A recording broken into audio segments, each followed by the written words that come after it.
Diasco Foot, miroir du football de la diaspora congolaise.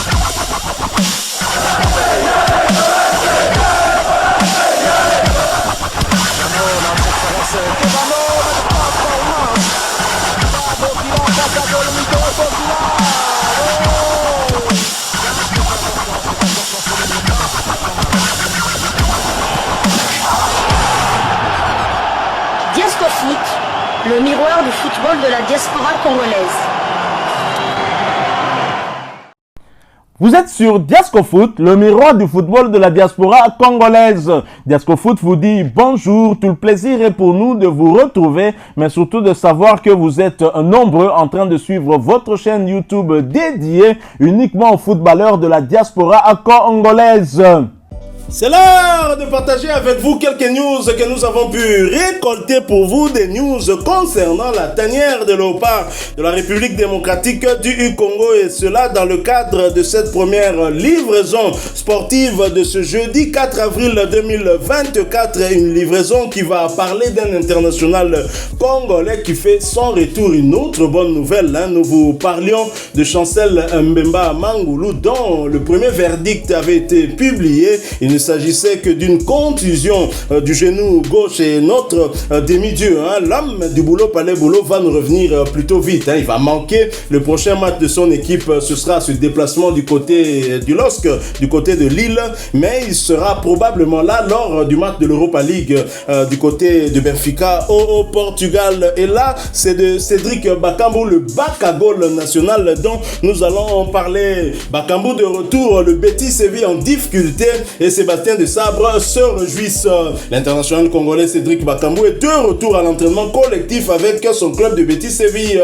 Blessé le 23 février dernier lors du match de la Ligue Europa Conférence contre le Dynamo Zagreb, l'ancien Marseillais sera probablement dans le groupe andalou pour le match du 12 avril prochain, où ils vont recevoir pour le compte de la 31e journée de la Liga le Celta Vigo. Ce retour de notre Bakagol national tombe à point nommé, puisque les Verts et Blancs traversent une période bien sombre avec des très mauvais résultats. L'équipe entraînée par Manuel Pellegrini n'a remporté aucun de ses 4 derniers matchs. Elle a même fait pire en concédant 4 défaites de suite, dont la dernière était sur la pelouse de Girona le dimanche 31 mars dernier. Ils avaient perdu sur le score de 3-2. Cédric Bakambu sera très clairement un élément offensif important pour tenter de sortir le Betis Séville de cette mauvaise passe. Pour rappel, le Congolais a inscrit un but dès son deuxième match avec les Verdi Blancos, le même match au cours duquel il s'était blessé. Il va sans doute bousculer la hiérarchie des attaquants, car il revient frais et assoiffé de but. Il ne serait pas surprenant que Pellegrini lui fasse encore confiance en lui accordant un peu plus de temps de jeu. Qui sait si c'est peut-être lui qui permettra au Betis Séville de se réveiller et de terminer la saison en beauté. Je rappelle le Betis Séville occupe actuellement la 7e place au classement de la Liga avec 42 points. La situation est mauvaise, mais pas pire, puisque le Betis Séville peut se battre pour arracher une place européenne la saison prochaine. D'ailleurs, Cédric Bakambu s'était blessé au cours d'un match de l'Europa League Conférence. Il avait inscrit un but, c'était son deuxième match. Lui qui était resté muet du côté de la CAN, mais qui avait quand même été décisif. On va se rappeler, lors du premier match de la RDC, c'était face à la Zambie. C'est lui qui donne cette passe décisive à Yohan Wissa. On peut dire que 50% des buts de Yohan Wissa à la CAN lui ont été en tout cas offerts par Cédric Bakambu, puisque Yohan Wissa n'aura inscrit que 2 buts. Alors, on a parlé d'une bonne nouvelle pour un cadre en sélection. Il s'agit de Chancel Mbemba Mangulu. Et là, un autre cadre va revenir en championnat, en club, à un mois et demi, à 2 mois, jour pour jour, du match face au Lion de la Teranga du Sénégal. Est-ce une bonne nouvelle réellement pour Sébastien de Sabre? Tout à fait, c'est vraiment la bonne nouvelle de la semaine, avec le verdict de Chancel Mbemba qu'on attend toujours. Donc c'est vraiment une très très bonne nouvelle, non seulement pour lui d'abord et son club, et ensuite pour nous amoureux des léopards. Mais c'est vrai que beaucoup de choses peuvent encore se passer, car le match aura lieu dans 2 mois, je crois, dans 2 mois. Donc, 2 mois jour pour jour. Beaucoup de choses peuvent encore se passer en nous croisant les doigts. Mais c'est une très bonne chose, parce que après avoir passé pratiquement 6 mois en difficulté du côté de la Turquie à Galatasaray, bien qu'il avait marqué un but en Ligue des Champions face au Bayern de Munich. Ça, on n'oublie pas. Son passage après une CAN, on peut dire quand même raté, vu son niveau, tout ça. C'est vrai vous l'avez rappelé, il a offert une passe décisive à Yoann Wissa lors du premier match. Il aurait même pu ouvrir son compteur contre le Maroc. Le Maroc, il a malheureusement raté son tir au but, mais c'est vrai que ça ne compte pas, mais ce que j'avais quand même aimé, c'est sa force de caractère, car lors des tirs au but contre l'Afrique du Sud, il était le 3e joueur qui a pris ses responsabilités. Donc il n'a pas attendu les 5 tirs après. Non, lui, il a pris ses responsabilités en tant que vice-capitaine, il a pris ses responsabilités, il avait marqué et tout était terminé. Non, n'oublions pas que Bakagol aussi, actuellement c'est le 2e meilleur buteur, c'est le meilleur buteur en activité, je peux dire. C'est vrai que Mbokani il joue toujours, mais il a pris sa retraite internationale. Donc c'est le meilleur buteur en activité avec 14 buts pour le moment. 2e meilleur buteur de tous les temps derrière Dionacine Mbokani qui en compte 22. Donc un Bakagol en forme sera toujours on aura besoin d'un Bakagol en forme, d'autant plus qu'on va sûrement jouer en contre là-bas à Dakar, et le contre, vous savez, Bakambu c'est l'homme des profondeurs et il aime partir à la limite du hors-jeu. Donc on aura besoin d'un Bakagol en forme. On espère qu'il va terminer la saison en boulet de canon avec le Betis Séville. Pourquoi pas offrir une place en Europa League à ce club sévillan. On lui souhaite de revenir à son meilleur niveau. Cédric Bakambu qui est bien conscient qu'il y a une très forte concurrence au sein de la tanière. Il est vrai que Sébastien Desabre continue à lui faire confiance. La preuve, c'est le nombre de matchs qu'il a joué lors de la dernière CAN. Mais il y a Simon Banza qui revient très fort. Si Sébastien Desabre n'avait peut-être pas fait jouer le meilleur buteur au moment de la CAN du côté du Portugal, Simon Banza, c'est peut-être parce que c'était sa première expérience en sélection. Sébastien Desabre n'a pas voulu prendre de risques. Mais là, Simon Banza a déjà goûté à la tanière. Simon Banza a déjà goûté à la grande compétition. Il a eu à prendre des mesures. Il a eu en tout cas à prendre la température de la tanière. Et donc, Simon Banza se révèle un candidat sérieux pour être titulaire au sein de la tanière. Et si Cédric Bakambu veut contredire cette affirmation-là, alors il devra travailler dur et surtout du côté de Betis Séville, un club qu'il a voulu. Pellegrini a voulu avoir Cédric Bakambu. Et c'est ce qui est intéressant. Cédric Bakambu lui-même le disait que Pellegrini le voulait et c'est pourquoi il est retourné du côté de l'Espagne. Mais je sais qu'à Villarreal, on voulait également de lui. Mais Cédric Bakambu n'est pas bon que avec les léopards de la RDC. L'international congolais a un grand cœur. Alors là, un très très grand cœur. Cédric Bakambu qui, à travers sa fondation, vient en aide aux enfants de l'Est de la République démocratique du Congo et appelle d'autres Congolais ou des ressortissants d'autres pays touchés par son geste d'aider les enfants du côté de l'Est de notre pays, particulièrement dans la ville de Goma, une ville qui est menacée par les ennemis de la République.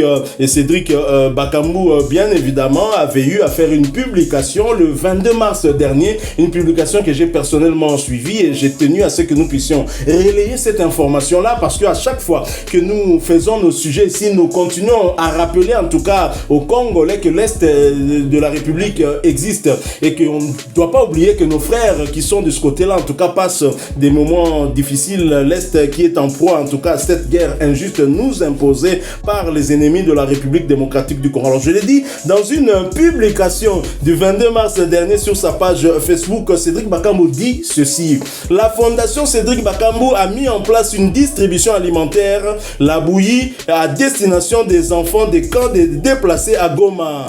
Avec évidemment une publication a sorti des photos des sites de Kimachine et de Lushagala à l'est de la RDC. Nous avons pu mettre en place cette opération sur 3 jours avec $1, soit plus ou moins 0,90 €, soit 95 cents. Nous pouvons nourrir un enfant pour la journée. Avec votre aide, nous pourrons reproduire cette opération durant des jours. Rendez-vous utile aux populations de Goma en soutenant la fondation Cédric Bakambu. Voilà donc Cédric Bakambu qui n'a pas attendu en tout cas que les Congolais ou d'autres ressortissants d'autres pays, les Français de nationalité, on le sait tous, lui viennent en aide pour justement aller vers ces enfants-là et les assister. Il a dit avec un seul dollar, 90 euros, 95 euros, vous pouvez en tout cas nourrir un enfant victime de la guerre du côté de l'Est du pays. J'ai été très touché. Il faut qu'on rappelle que Cédric Bakambu, c'est encore lui qui insistait sur le message de la guerre justement à l'Est du pays avec les gestes que les Léopards avaient eu à reproduire lors des demi-finales face à la Côte d'Ivoire. Tout à fait, c'est lui l'initiateur du geste, là où on met une main sur la bouche et l'autre il met un revolver sur la tempe. Donc c'est lui l'auteur, l'initiateur de ce geste-là. Le malheur qui frappe l'Est du pays. C'est vrai que ça nous touche tous particulièrement, mais là, Cédric Bakambu passe du geste à la parole et c'est une très très bonne chose d'aider nos frères et nos enfants de l'Est, de cette partie de la RDC qui souffrent énormément. Plus patriote que ça, je ne vois pas. Il est vrai que nous avons nos frères qui meurent au front, mais il y a des enfants aussi qui sont victimes de la famine à cause justement de cette guerre. Et Cédric Bakambu sait qu'avec $1, il peut nourrir ses enfants. $1 qui peut être une somme modique, qui peut-être ne serait même pas, ne serait pas suffisant pour acheter une bière, $1, mais qui peut nourrir un enfant. Je pense que c'est un geste à encourager. Alors nous sommes arrivés à la fin. Nous terminons par le Portugal. Nous avons longuement parlé de lui hier. Lui, vous l'avez peut-être compris, il s'agit de Simon Banza. Nous allons donc chez le voisin. Nous quittons l'Espagne. Nous allons du côté du Portugal chez les voisins. L'international congolais Simon Banza s'est exprimé après son doublé important qui le place parmi les légendes du club portugais du Braga avec ce record égalé de Chico Gordo. 21 buts inscrits en une seule saison. Et comme pour dire que le chemin reste encore long, Simon Banza a publié ce message sur sa page Facebook. Quelle fierté d'avoir pu égaler le record de meilleur buteur du club en une saison. Dernière ligne droite. Vamos Junto. Ça, c'est la parole de Simon Banza, un joueur qui veut continuer dans cette dynamique et c'est tant mieux. Et nous lui souhaitons en tout cas non seulement de battre ce record, mais de gagner aussi leur pichichi. Pourquoi pas terminer meilleur buteur du côté du Portugal. Tout à fait. Bien Nango et l'autre, c'est qu'il y a un an, Simon Banza, il était encore français. Il n'avait pas encore fait son choix de la République démocratique du Congo. Mais là, il a égalé le record en tant que Congolais. International congolais. En tant qu'international congolais.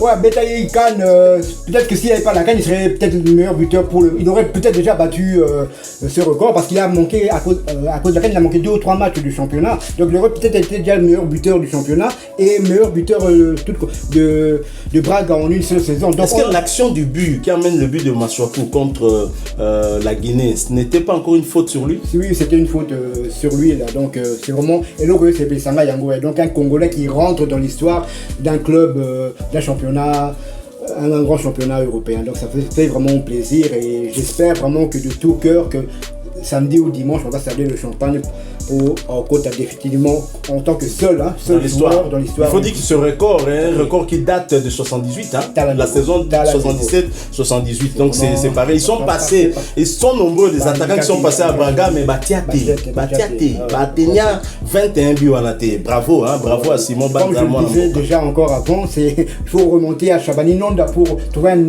international congolais marqué plus de 20 buts en championnat, d'un championnat européen. Donc c'est une belle performance, comme vous l'avez parlé aussi. Il y aura maintenant un casse-tête pour le sabre pour le mois de juin. Bon, selon moi, Cédric Bakambu part avec un léger avantage, c'est l'expérience. Ce genre de match, un cadre de l'équipe nationale, c'est quand même le vice-capitaine derrière Chancel Bemba. Et le match sera un match de pression. On ne dit pas que Simon Banza ne connaît pas ce genre de pression, mais Cédric Bakambu, c'est quand même un cadre de l'équipe nationale. Et à mon avis, l'entraîneur va lui préférer par rapport à Banza. À moins qu'ils ne décident de les faire jouer les deux. Hein. Ouais, tout à fait. On sait jamais. Aussi Ouais.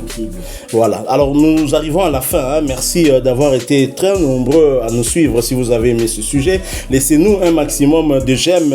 Merci de partager avec nous aussi en commentaire votre point de vue. Et si vous êtes nouveau, abonnez-vous et n'oubliez pas d'activer la petite cloche de notification en cliquant tout simplement sur celle que vous verrez apparaître dès que vous serez abonné. N'oubliez pas, vous avez été touché par le geste de la fondation Cédric Bakambu. Vous pouvez aider ces enfants en aidant cette fondation. Vous pouvez les contacter ou contacter le joueur. Je ne sais pas par quel canal, mais au moins contacter sa fondation. Il est possible d'avoir les coordonnées de la fondation pour pouvoir faire votre don à travers cette fondation-là. Ça va atteindre les enfants qui souffrent du côté de l'Est de la République démocratique du Congo. Merci à vous, avec espoir de vous retrouver très bientôt dans un autre sujet d'actualité. En attendant, portez-vous bien. Diasco Foot vous dit au revoir.